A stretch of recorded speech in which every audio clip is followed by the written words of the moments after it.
আচ্ছা কালকে আমরা কি পড়েছিলাম ঠিক আছে আর্টিকেল মানে কি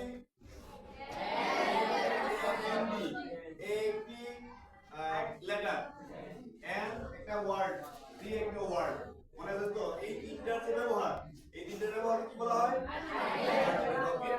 এখন এ এবং এন এই দুটো দ্বারা কি বোঝায় একটি আর বি দ্বারা কি বোঝায় এইটি ওইটাই শুধু তোমরা বুঝবা আমরা গতকালকে আর্টিকেল কিভাবে ভাগ করছি দুইভাবে একটা হলো ডেফিনিট আর্টিকেল একটা হলো ইনডেফিনিট ডেফিনিট মিন্স নির্দিষ্ট আর ইনডেফিনিট মিন্স অনির্দিষ্ট এখন আমি যে মাত্র কথা বললাম এই জিনিসটা হলো আর্টিকেল এই জিনিসটা শুধু বুঝবা আর কোনো কিছু বলতে হবে না ওকে এখন একটি মনে করো একটি চেয়ার একটি টেবিল একটি রুম এই স্কুলের মাঝখানে কতগুলো রুম আছে অনেকগুলো রুম আছে আমি বললাম একটি রুম কোন রুম বলছি ওকে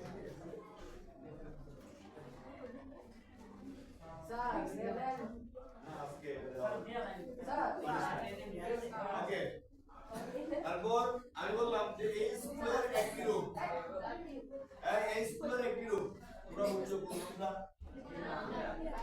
রুমটা এটা হতে পারে এটা ওইটা হতে পারে এটা তোমার ওই রুমটা হতে পারে আর কলেজের যে কোনো একটা রুম হতে পারে এরকম না তাহলে এটা কি হলো নির্দিষ্ট না অনির্দিষ্ট অনির্দিষ্ট মানে এ রুম ঠিক আছে এ রুম ইন দ্য স্কুল বা হ্যাঁ এ রুম ইন দ্য স্কুল যখন এ রুম হবে তখন এটা হবে অনির্দিষ্ট কখন অনির্দিষ্ট হবে ওইটা ওই জায়গা বিবেচনা করবে ওই যে সেন্টেন্সটা আছে ওই সেন্টেন্সের মধ্যে বুঝবা এটা কি এ রুম হবে না অন্য কিছু হবে আচ্ছা ঠিক আছে আমি বললাম এই রুমটি তাহলে কি হবে রুম আমি উল্লেখ করে বললাম কোন রুমটা যে স্কুলের 3 নম্বর রুমটা ঠিক আছে রুম রুম নাম্বার কত 3 তাহলে উল্লেখ করে দেওয়া আছে কোন রুমটা 3 নম্বর রুম মনে করো এই রুমটা এটাই হলো আর্টিকেল তাহলে ওই যে দি রুম দি মানে কি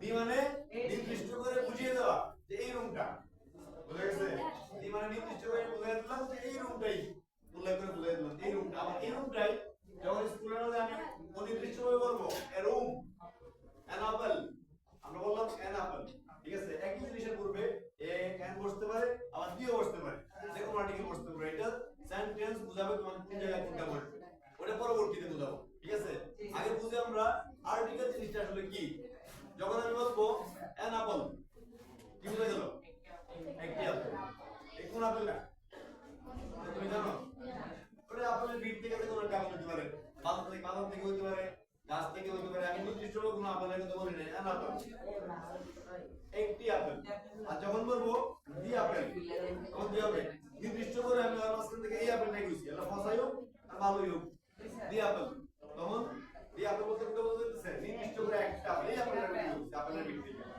ওই জিনিসটা হলো ডেফিনিট এবং ইনডিফিনিটের মাঝখানে পার্থক্য দি রুম যখন হবে তখন উল্লেখ করে স্কুলের মাঝখানে একটা রুম বুঝাই দিব এই রুমটি নির্দিষ্ট একটা রুম আর যখন বলবো যে রুম ইন দ্য স্কুল তখন কি হবে অনির্দিষ্ট বুঝা গেছে আমরা কি আমি নিচে বুঝতে পারছো আর্টিকেলের আর্টিকেল কোন জিনিসটা আর্টিকেল কিভাবে ভাগ করা হয়েছে একটা হলো ডেফিনিট আর্টিকেল একটা হলো ইনডেফিনিট আর্টিকেল তো ডেফিনিট আর্টিকেল কোনটা তাহলে নির্দিষ্টতার অর্থ তাহলে নির্দিষ্ট কোনটা বোঝায় দি আর অনির্দিষ্ট indefinite article A N A N হলো একটি দ্বারা কখনো নির্দিষ্ট বোঝা যায় না আমি বললাম একটি ছাত্রী তাহলে তুমি কি বুঝলা যে কোনো একটি ছাত্রী হতে পারে আমি বললাম দি স্টুডেন্ট বা আমি বললাম দি গার্লস তখন কি হবে এই বালিকাটি আমি ওর কথাই বলছি আর কার কথা না আমি বলছি দি বয় বললে এই বালকটার কথাই বলছি যখন বলবো এ বয় যখন বলবো দি বয় ইন দ্য ক্লাস তখন তাকে উদ্দেশ্য করে তাকে নির্দিষ্ট করে আমি বুঝাইছি যে দি বয় ইন দ্য ক্লাস এই ছেলেটা এই ক্লাসের মাঝখানে ঠিক আছে আর যখন বলবো এ বয় ইন দ্য ক্লাস তাহলে ক্লাসে তো অনেক ভালো আছে তার মাঝখান থেকে যে কোনো একটা ভালো হতে পারে পারে স্টুডেন্ট ইন দ্য ক্লাস, তোমাদের সবার মাঝখান থেকে যে কেউ ঘুমাতে পারে। আর যখন বলবো দিস স্টুডেন্ট, তখন কি হবে? নির্দিষ্ট করে আমি যার দিকে আঙুল দিছি দিস স্টুডেন্ট তাকেই বলে দিছি। তোমরা কি বুঝতে পারছো? ইনফিনিটিভ আর ডেফিনিটিভ পার্থক্য? ওইটি আর্টিকেল শেষ। এখন হলো কোন জায়গায় কোন আর্টিকেল বসে। আমরা প্রাথমিকভাবে বুঝতে পারলাম নির্দিষ্ট করে কোনো কিছু বোঝানোর পূর্বে বা নির্দিষ্ট করে কোনো কিছু যখন বোঝাবো তখন তার পূর্বে কি বসবে? দি বসবে। অনির্দিষ্ট করে কোনো কিছু বোঝানোর পূর্বে এবং এন বসে। তো এখন এ এবং এন ওই যে অনির্দিষ্ট আর্টিকেল আমরা প্রথম দুইটা দিয়ে দেব, তারপর দিতে যাবো নির্দিষ্ট কার কার পূর্বে নির্দিষ্ট দিটা বসে। আমরা অনেকটাই বুঝে গেছি নির্দিষ্ট ভাবে যে নির্দিষ্ট কিছু কিছু জিনিস আছে নির্দিষ্ট একবারে, এগুলো নির্দিষ্ট হয় না। যেমন ধরো মাউন্টেন, তোমার পাহাড়, পর্বত, গিরি, খাদ, আসলে কিছু স্কাই, আকাশ। আকাশ কি নির্দিষ্ট হয়? স্কাই হবে একটি আকাশ হবে, তো আকাশের ভিড়ে আকাশ হারিয়ে যাবে। কয়েকটা আকাশের ভিড়ে একটা আকাশ হারিয়ে যাবে, এরকম হবে নাকি? স্কাই কখনো হবে না, তো স্কাই হবে। ঠিক আছে? সান, দা সান, তুমি যদি বলো সান তাহলে কি বোঝা গেল? একটি সূর্য। তাহলে মানে অনেকগুলো সূর্য তোমার মাথার মধ্যে আছে, আছে নাকি? এরকম হয় না। কেন হয় না? কারণ আমাদের সূর্য কয়টা? সৌরমণ্ডলীতে একটা। সৌরজগতের সূর্য একটা। দ্য সান কয়টা? একটা। দ্য মুন কয়টা? একটা। দ্য আর্থ, এটা দ্য ওয়ার্ল্ড। আমরা বলি কি দ্য ওয়ার্ল্ড? এ ওয়ার্ল্ড হয় কোন? একটি পৃথিবী না, দ্য ওয়ার্ল্ড পৃথিবীটি। কারণ পৃথিবী কয়টা? একটা। আমাদের জানা মতো পৃথিবী একটাই। আর এটা তোমাদের কারণের মধ্যে আছে, আগে আমি বলতে পারবো না এই ওয়ার্ল্ডটা কি। আসলে কি মোবাইলে লিখে দেবে? তাহলে মোবাইলে লিখে দিই। ঠিক আছে? ওকে, তো এইগুলা তোমরা কিছু গ্যাস করতে অনুমান করতে পারতেছো? কোনটার পরে দি বসবো অনুমান করে দিছো না? ওটা লাগতেছে? সহজ লাগতেছে। এখন এ এবং এন, এ এন কখন বসে? ইংরেজি বর্ণমালা, ইংরেজি বর্ণমালা মানে ইংরেজি অ্যালফাবেট কয়টা? অ্যালফাবেট কয়টা? ইংরেজি আমি আগে পড়াইছি অ্যালফাবেট কয়টা? একটা। ইংরেজি অ্যালফাবেট একটা। কেন অ্যালফাবেট একটি কেন? অ্যালফাবেট শব্দের অর্থ কি?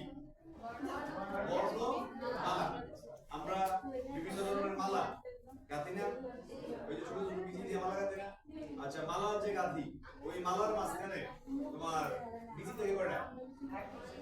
অনেকগুলো বিচি থাকে, 100, 200, 500, 700 এরকম থাকে, তাই না? তো সবগুলোর সমন্বয়ে মালা কয়টা হয়? একটি। মালা হয় একটি। সবগুলো বিচি সমন্বয়ে এরকম মালা হয় একটি। এরকম ইংরেজিতে লেটার কয়টি আছে? 26টি। 26টি লেটারের সমন্বয়ে অ্যালফাবেট কয়টি হয়? একটি। একটি অ্যালফাবেট। এই একটি অ্যালফাবেটকে আমরা কয় ভাগে ভাগ করছিলাম? দুই ভাগে। দুই ভাগে। There are two kinds of alphabet. একটা হলো ভাওয়েল আর একটা হলো কনসোনেন্ট। ভাওয়েল এবং কনসোনেন্ট। ভাওয়েল মানে কি? ভাওয়েল মানে এই আইগুলো না, আমরা যেটাকে বলি স্বরবর্ণ। ঠিক আছে? যে বর্ণ, যে লেটার অন্য কোনো লেটারের সাহায্যে দ্বারা নিজে নিজে উচ্চারিত হয় তাকে বলা হয় ভাওয়েল। আর যে লেটারকে উচ্চারণ করতে গেলে অন্য ভাওয়েলের সহযোগিতার প্রয়োজন হয় তাকে বলা হয় কনসোনেন্ট। ঠিক আছে? এখন আমরা যাব উচ্চারণে। ওই যে এ এবং এন কে ব্যবহারের জন্য সাধারণত ভাওয়েলের পূর্বে ভাওয়েলের যে উচ্চারণ আছে, ভাওয়েল নো ভাওয়েল, ভাওয়েলের যে উচ্চারণ আছে, বুঝা গেছে? ভাওয়েলের উচ্চারণ আছে না? এ, ই, আই, ও, ইউ, এই পাঁচটা হলো ভাওয়েলের উচ্চারণ। ঠিক আছে? ওই ভাওয়েলের পাঁচটা উচ্চারণের পূর্বে, ঠিক আছে, উচ্চারণ করলে যে উচ্চারণ মানে শব্দটা বললে যে উচ্চারণটা আসে, এই উচ্চারণের পূর্বে কি বসে? এন বসে। কনসোনেন্টের উচ্চারণের পূর্বে, কনসোনেন্ট যে মানে কতগুলো ওয়ার্ড লেটার আছে, এই কনসোনেন্টের উচ্চারণের পূর্বে কি বসবে? এ বসে। বাস শেষ। দ্যাটস অল, আমার কিছু না। এখন তোমরা খুঁজে বের করো কোন কোন ওয়ার্ডগুলো আছে যে ওয়ার্ডগুলো উচ্চারণগুলো প্রথমে, যেমন আমি বললাম অ্যান অ্যাপল।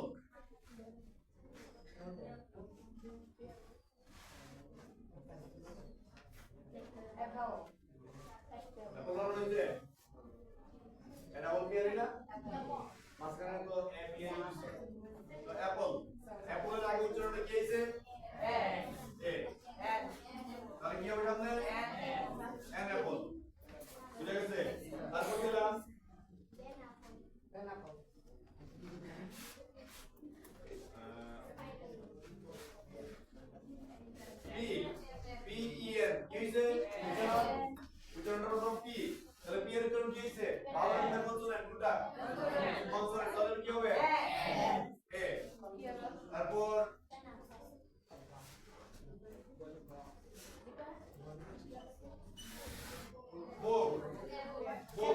বুক ম বুক বুক উচ্চারণ কি আসছে কনসোনেন্ট উচ্চারণ আসছে ব উচ্চারণ আসছে কনসোনেন্ট তার হেল্পের প্রয়োজন আছে ভাবলের হেল্পের প্রয়োজন আছে এজন্য তারপরে কি হবে বুক এখন লিখলাম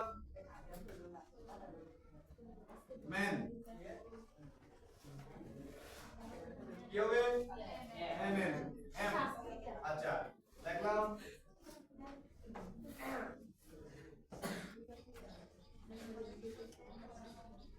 honest man এখানে কি হবে কেন এই যে উচ্চারণ কি এই যে উচ্চারণ হলো হ ঠিক আছে কিন্তু আমরা কি এখানে এই যে পরে ও এম ই এস ছিল আমরা কি হনেস্ট বলি না আমরা কি উচ্চারণ করি honest তাহলে উচ্চারণটা কার আছে এস টি আই কার মতো উচ্চারণ হইছে উচ্চারণ তো এস কার মতো উচ্চারণ হইছে ও এর মতো ও কোনটা বাওয়ালের মতো না তাহলে উচ্চারণটা কার মতো হইছে বাওয়ালের মতো আমরা কি বলতে লাগে যে মূলত উচ্চারণটা তোমরা দেখছো উচ্চারণ কার মতো হইছে বাওয়ালের মতো নাকি কনসোনেন্টের মতো কনসোনেন্ট যদি বাওয়ালের মতো উচ্চারিত হয় তাহলে তার উপরে কি বসে অ্যানোনেসমেন্ট একদম শব্দ ঠিক আছে কনসোনেন্ট যদি বাওয়ালের মতো উচ্চারিত হয় তাহলে তারপরে কি বসে বসে এন বসে তারপর লিখলাম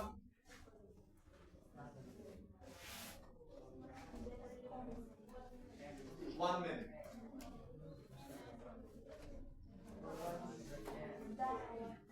ওয়ার উচ্চারণ কি ওয়ান হইছে ওয়া তাহলে কি হবে এর আগে এ হবে বাওয়ালের উচ্চারণ যদি কনসোনেন্টের মতো হয় মানে ওই সহযোগিতার প্রয়োজন হয় কনসোনেন্টের মতো হয় তাহলে তারপরে কি বসে এ বসে ঠিক আছে মানে ওয়ের উচ্চারণ ও থেকে শুরু করে ও পর্যন্ত শেষ আর যদি ওয়ের উচ্চারণ ওয়া হয়ে যায় তাহলে কি হবে এ বসবে কারণ ও তখন কনসোনেন্টের মতো উচ্চারিত হয়ে গেছে ইউনিভার্সিটি কি হবে এ হয়ে গেছে বাওয়ালের উচ্চারণ যদি কনসোনেন্টের মতো হয় তাহলে তার উপরে কি বলবে এ বসবে কনসোনেন্টের উচ্চারণ যদি বাওয়ালের মতো হয় তার উপরে কি বলবে এ বসবে মনে আছে আমরা কোনটা কার দিকে তাকাবো মানে তোমার বাওয়াল আর কনসোনেন্টের দিকে নাকি ওদের উচ্চারণের দিকে ভেরি গুড আমরা বলতে তাদের উচ্চারণের দিকে তাকাবো উচ্চারণের দিকে তাকাইয়া আমরা কোন জায়গায় এ বসবে এবং কোন জায়গায় এন বসবে ওইটা বিবেচনা করব বুঝা গেছে এবং একটা আছে নো আর্টিকেল আমরা এ এবং এন এর উপর শিখলাম কোন জায়গায় এ এবং এন বসবে ঠিক আছে আমরা আগামী কালকে শিখবো দি এর ব্যবহার কঠিন লাগে খুব বেশি আর্টিকেল কি বুঝতে কঠিন হচ্ছে তো কালকে বলতে তোমার বুঝতে আর্টিকেল খুব কঠিন লাগে আর্টিকেল তো বুঝি না আর্টিকেল তো ধরো আর্টিকেল তো আর্টিকেলই ঠিক আছে আর্টিকেল তো সবচেয়ে সহজ মানে বুঝলেই একাই নো সাউন্ড আর্টিকেল বুঝলেই খুব সহজ আমরা প্রথম কি জানলাম আর্টিকেল কাকে বলে দাঁড়াও তোমরা ফিডব্যাক দাও আমরা প্রথম কি জানলাম এটা খাতায় লেখার প্রয়োজন নাই এমনিতেই মনে রাখবে আর্টিকেল লেখার প্রয়োজন নাই যেভাবে বলে দেখলাম মনে রাখবা বাস আর্টিকেল কাকে বলে ওটা ব্যবহারকে বলা হয় আর্টিকেল ব্যবহার করা হয়েছে there are two kinds of article one is definite one is definite and one is indefinite definite কে বাংলাতে কি বলে নির্দিষ্ট নির্দিষ্ট মানে কি নির্দিষ্ট মানে তুমি বুঝো আমি বুঝি আমরা সবাই বুঝি নির্দিষ্ট মানে কি উল্লেখ করে একবার তোমাদের দিক দেখানো যে এইটা বুঝা গেছে আর অনির্দিষ্ট মানে কি অনেকের কথা আমরা বুঝি না কার কথা বলা হয়েছে ঠিক আছে কিন্তু আছে ওটা অনির্দিষ্ট নির্দিষ্ট নির্দিষ্ট পার্থক্য আমরা বুঝি না নির্দিষ্ট করে যখন বলা হয়েছে এই চোখটি তাহলে কি হবে নির্দিষ্ট এই চোখটা কি হয়ে যাবে চক আর যখন বলি একটি চক ওই যে একটি চক এখানে কয়টা চক আছে give me a job তুমি আমাকে একটি চক দাও এখানে কয়টা আছে পাঁচটি চক আছে আমাকে যে কোনো একটি চক দাও আমি দুই উল্লেখ করে বলি give me the half of the job এখানে চকটা প্রত্যেকটা চক যদি আছে এখানে আমাদের তাহলে কি বললাম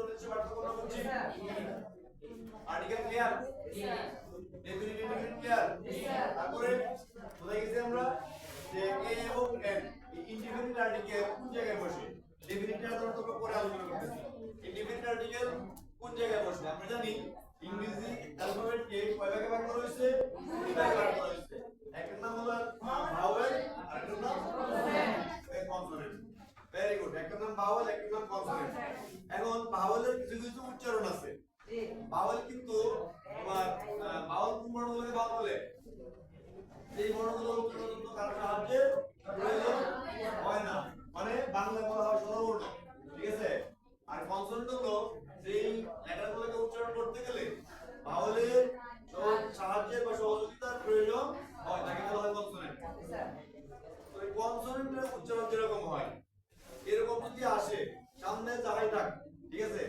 উচ্চারণ যদি হয় কনসোনেন্টের মতো তাহলে তার সামনে কি হবে এ উচ্চারণ যদি হয় কনসোনেন্টের মতো তাহলে তার সামনে বসবে এ আর যদি উচ্চারণ হয় ভাওয়েলের মতো হোক সে কনসোনেন্ট তাহলে তার সামনে কি হবে এ এন এন বুঝা গেছে এন মানেও একটি এ মানেও একটি আর ডি মানে নির্দিষ্ট করে এই বুঝা গেছে তোমরা ক্লিয়ার তো আর্টিকেল এখন দিলে পারবা এখন দিলে পারবা যে জায়গায় কোন আর্টিকেল বসে ওইটা পারবা কিন্তু যে জায়গায় আর্টিকেল নাই দেয়ার ইজ নো আর্টিকেল এটা তো সমস্যা হবে কোন জায়গায় আর্টিকেল হবে না ওই সবগুলো যদি একদিনে দিয়ে দেই আমার মনে হয় পুরো বাকি লাগে তাই না এটা আর্টিকেল দিব নাকি আজকে দিব আরেকদিন আজকে এটা মোটামুটি ক্লিয়ার হয়েছে না ভেরি গুড